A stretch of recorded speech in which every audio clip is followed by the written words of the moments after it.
Assalamu alaikum wa rahmatullahi wa barakatuh. Hayyakumullah wa bayyakum.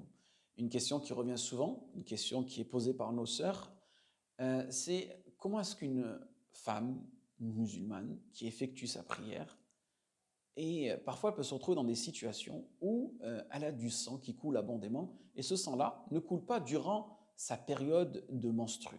Comment est-ce qu'elle pourrait faire la distinction entre le sang des menstrues et le sang de ce qu'on appelle la métrorragie, c'est-à-dire al-istihada?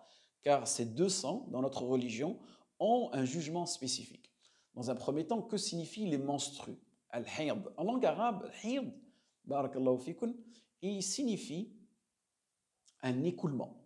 D'accord? Donc, c'est de là, c'est de cette racine-là que vient le mot euh, menstru en langue arabe. C'est qu'il y a un écoulement de sang. Mais cet écoulement de sang, il est spécifique. Il est spécifique dans notre religion, dans l'islam, walillahi alhamd. Et sa définition shar'i, donc al-istilahiyya, c'est-à-dire la terminologie religieuse, et apprenez-la, il est important, ça va vous faciliter, Inch'Allah, plus tard, c'est que les savants l'ont défini comme étant du sang naturel, dans un premier temps, que l'utérus rejette à travers le sexe de la femme pubère. Donc la femme pubère, et durant des jours déterminés.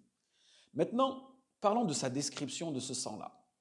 Ce sang-là, barakallahu fikoun, il est épais. D'accord? Il est épais. Et il a une odeur désagréable et il ne coagule pas. Vous voyez? Donc épais, odeur désagréable et ne coagule pas. Donc ça, c'est sa description. Maintenant, parlons de sa couleur.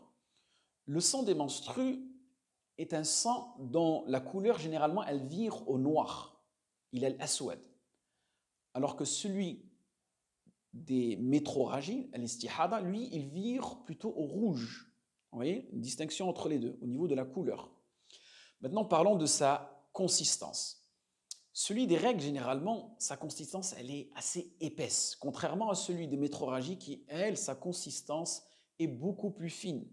Vous voyez, distinction entre les deux au niveau de la consistance. Tout ça, Inch'Allah, ça va vous aider. Petit à petit, vous allez vous habituer et vous allez pouvoir distinguer entre les deux.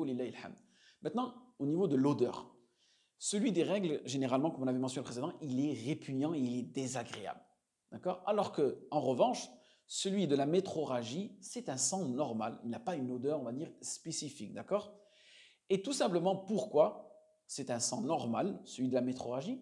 Car il coule en raison d'une veine qui se serait ouverte à un endroit proche de l'utérus. Vous voyez? C'est pour ça qu'il y a une légère confusion entre ces deux sangs-là.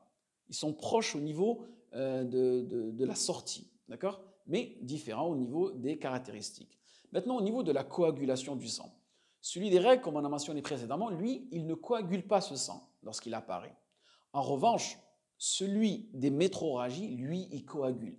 Car on a dit que c'était un sang qui sort des veines, d'accord, qui est lié à une blessure. Donc voilà ces caractéristiques. J'ai essayé d'être le plus bref et précis et concis par la grâce d'Allah subhanahu wa ta'ala.